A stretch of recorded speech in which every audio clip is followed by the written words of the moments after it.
Hey, how you doing? This is Sean Lynch with the Peterson Partners, and I am joined today by Brian with Mortgage Atlanta. Hey. So, this is one of our preferred lenders, and we are here today to talk to you about some tips on the upcoming spring market. Spring market is right around the corner. We're about a week, 2 weeks out from it starting to get really crazy busy.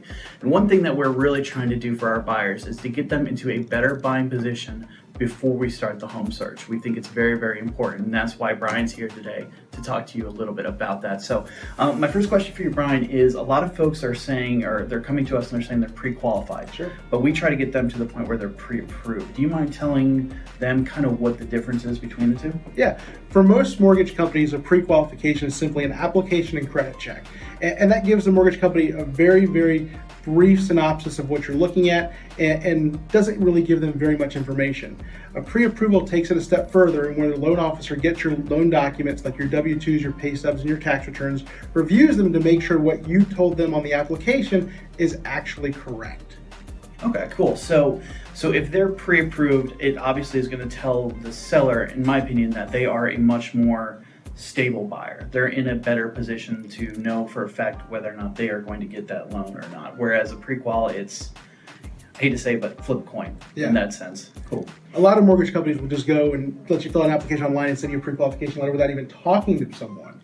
And I just can't believe that's still allowed. Yeah, that's not exactly the way we would like to do things around here. So mostly for you guys' sake, to get you guys, again, into a better buying position. So one thing that we are also encouraging is that our folks get pre-approved before they even start the home search.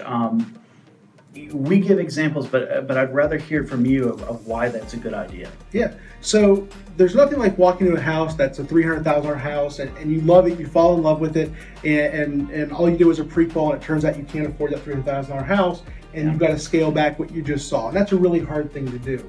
And so what we like to do is make sure everyone's pre-approved before they walk into a house. We get their income, assets, and credit documents. We review it all and make sure what they're looking at is affordable and right for them. And it helps protect their interest in the transaction. Mm-hmm. So from start to finish, they know that they're good to go. When they're walking in the property with you, they know that it's affordable. A lot of people don't realize that when mortgage companies don't calculate income and don't look at certain things the same way that you and I do outside of the mortgage industry. Just because your salary is $100,000, what does that $100,000 actually look like? Is it salary? Is it bonus? Gotcha. Is it commission? Okay. Was it stock options? And all those things mean different information to a mortgage company.